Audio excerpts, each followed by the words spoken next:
What is up, Space Noids, Earth Noids, and everything in between? I am just a simple new type, and in this video, the 70s are behind us.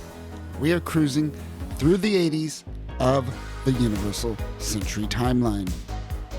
Last episode, we talked about Operation Rubicon and Operation Christmas, which took place at the end of UC-0079. Before diving into UC-0083, let's catch up on what has happened since the incident on Side 6. January 1st, UC-0080. The one-year war officially ends. The Principality of Zeon once again becomes a republic and signs the Granada Treaty. See our final Mobile Suit Gundam 0079 video on the breakdown of the treaty. One good thing to come out of the actions of Operation Christmas was that Side 6 and the Earth Federation signed a security treaty on January 14th, UC-0080. Around this time, the Delaz fleet decided to remain in Earth territory.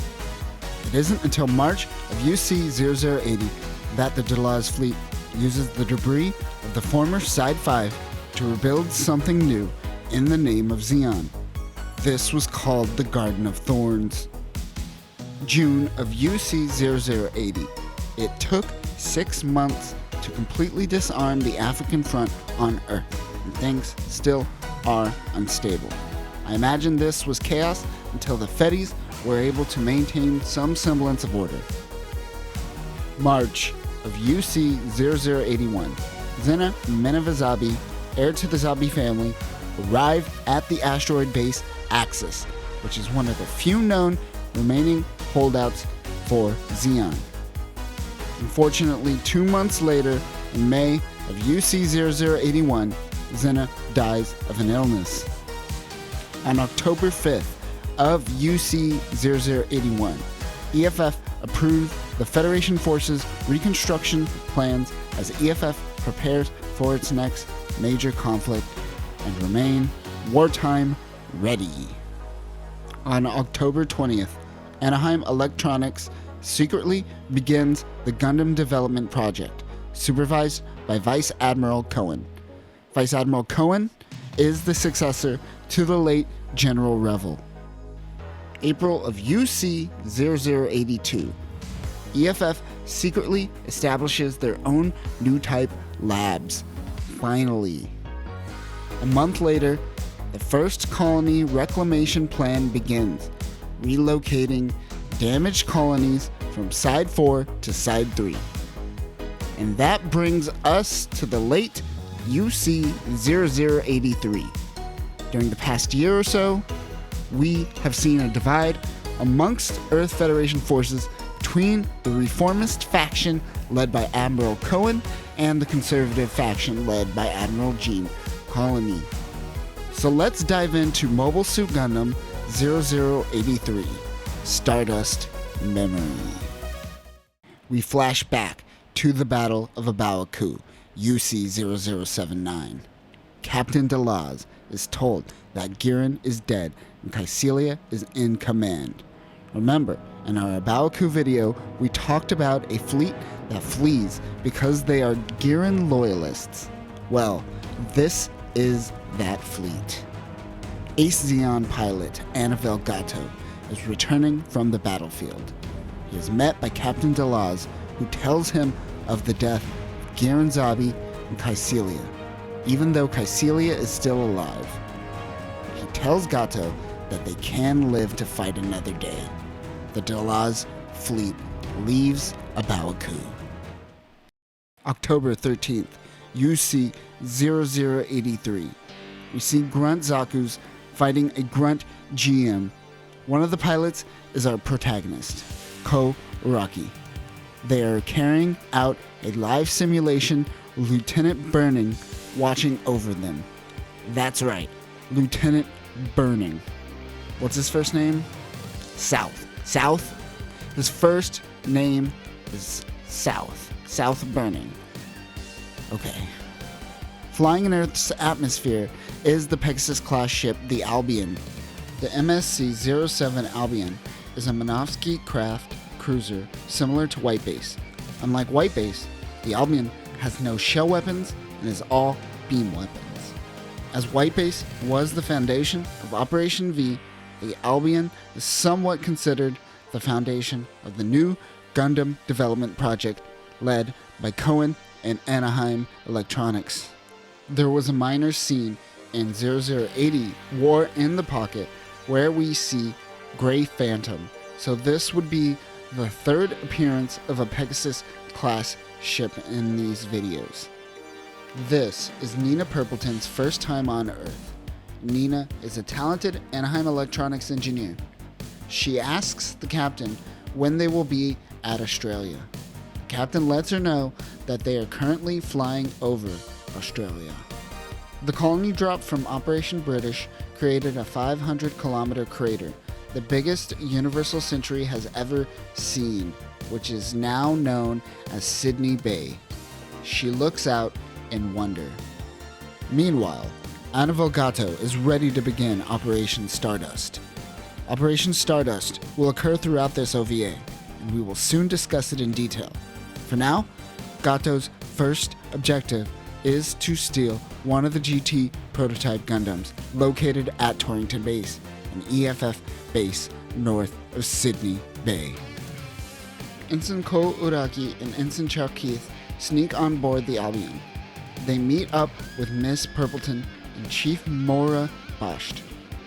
Ko marvels at the new Gundam. Gato is changing into a Fedi uniform and preparing to infiltrate the base. Back at the Chow Hall on Torrington, we learn that Miss Purpleton runs into Ko. Ko's sharp and can tell that one of the units is designed to carry nukes, while the other is an anti-nuke mobile suit. And this is where I will actually Ko and say wrong! They're both anti-nuke mobile suits. Gato sneaks onto base and with little hesitation takes the Gundam Physalis. So far, in this journey of looking at all of time and space that is Gundam, we have seen a lot of failed mobile suit hijackings. This is not one of them. The RX-78GP02A Gundam Physalis is what happens when the Fedis say, "What if Gundam, but swole?" It is equipped and currently armed with an atomic bazooka using the Mk-82 nuclear warhead. The bulky armor and shield help protect the unit from the heat from nuclear blasts, as its bazooka is somewhat short-ranged.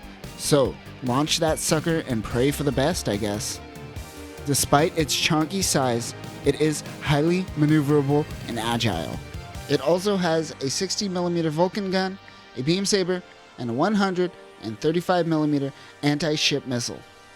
Purpleton notices and yells at Gato, but he gets into the mobile suit.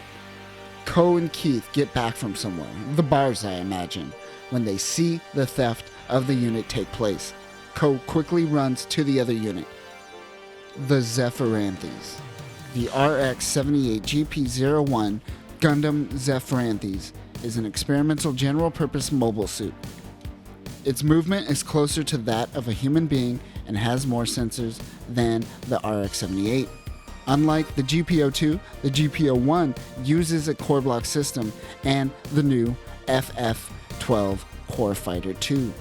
We will talk about this along with the Core Fighter II FB in a later episode. It is armed with a 60mm Vulcan gun, a beam rifle, a series of different beam sabers, 90mm machine gun, and a hyper bazooka. Both the GP01 and the GP02 is made by Anaheim Electronics. After the 1-year war, all of the Principality of Zeon's corporations were acquired by Anaheim Electronics. This includes Zemad, Zeonic, and MIP. Because of this, many of Zeon's engineers are now working for Anaheim Electronics. The GP02's original concept was to create an even chunkier Dom design. This is because of the Zeon engineers' love for the Dom. Gato's companion, Gailey, comes in with a Dom Chopin and destroys the Fedis captured Zaku. The MS-09F Trop-Dom Troppen is a product of the data collected from the DOM and the DOM Tropical Test Type, though it does function and move more like a RX-DOM 2. It was created late during the 1-year war to help in the African front. The hover engines are designed specifically to handle all the sand in the desert. I imagine that there was a lot of stalled DOMs stuck in the sand before figuring this out. Keith goes to warn the others. The GP01 meets with the GP02 and pulls out its beam saber. Gato makes the first move. Ko may be over his head in this battle. Gato reaffirms this by calling him an amateur. Another Zeon pilot, Bob, comes in and essentially tears through the Torrington base, killing the base commander. Ko is starting to panic, but Lieutenant Burning calms him down while in his GM Type C, as he is a veteran. The RGM-79C GM Type C, also known as the GM Kai, it was a streamlined version of the GM units that prioritizes productivity and efficiency. What are the core GM features that are used, and how can one slim down the unit to help bring down manufacturing costs? The GM Kai is this product. The GM Type C also has a block system. However, it is nowhere near as elaborate as the core block system. It can't be changed on the fly and requires maintenance, so its block system remained a default cockpit for the most part. Another ace pilot, Dick Allen, is joining the team in the Powered GM. The RGM-79 Powered GM is a GM Type C with the GP01's backpack unit as well as added shock absorbers. And finally, Keith is also tagging along in his Zaku F2 type. The Zaku F2 type was a Zaku variant made after the Zeon's United Maintenance Plan, which was way late in the war. They didn't appear until the Battle of Solomon. With only a few weeks left in the war, there was a big surplus of this unit, which is why it was used more by the Delaz and Zeon remnants, more so than Zeon proper. They head out and chase the GP02. They pick up the Komsai coming into the atmosphere and chase the signal. However, Gato has a Jukan-class sub waiting as a backup. The Fedis find the Komsai and approach, but suddenly the Dom Troppen comes in and interrupts the team. The Komsai takes off. Ko and the GP01 gets in front of the Komsai. It begins shooting at the Gundam, so Ko proceeds to take out the shuttle. The Komsai is destroyed, but out of the rubble comes the GP02. Gato preaches the ideas of freedom from Earth.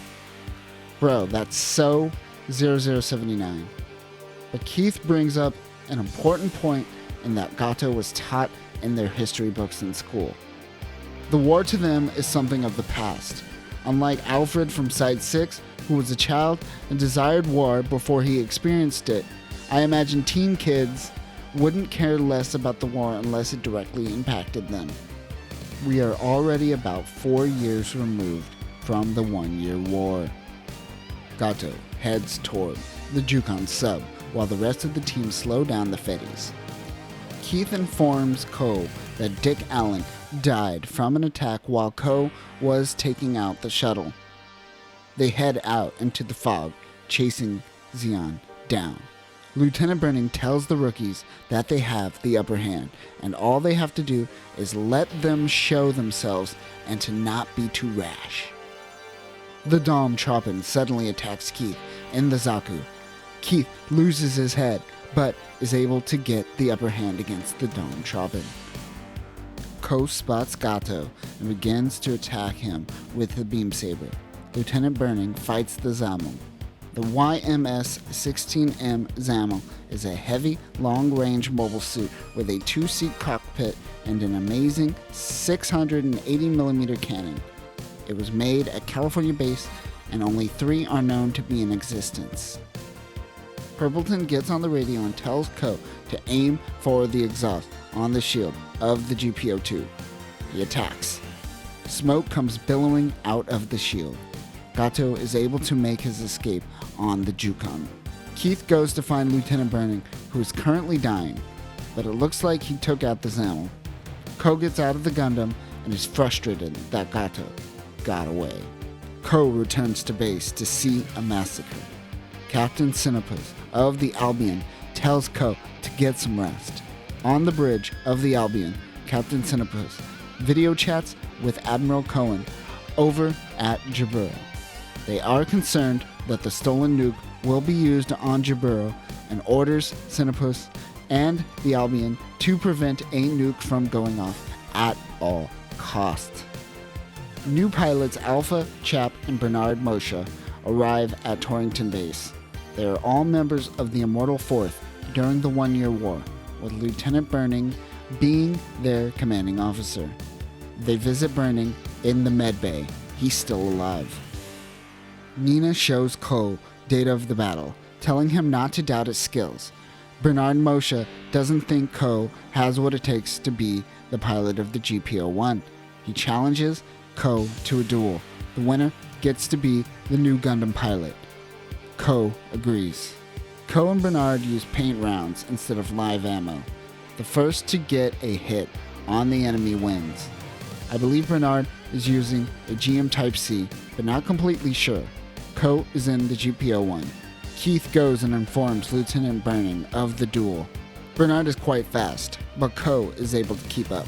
Ko chases Bernard into the wastelands of Australia. Bernard traps Ko, but he uses the dirt to blind Bernard. Ko pushes the GM down and gets the upper hand and wins. Lieutenant Burning suddenly tells the two to stop fighting. They head back to base. Burning throws them in the brig for such a silly duel.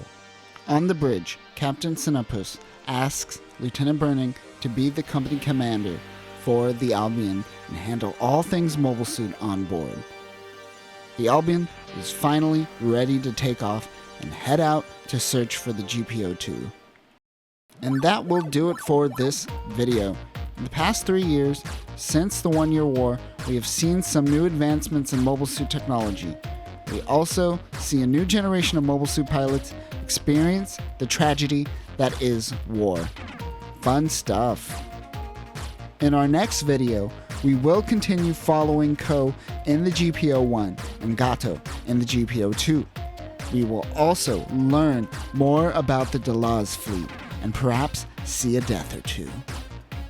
But until next time, new types, if you find yourself needing an excuse to use a mobile suit, just wait for someone to barge onto your base. Peace.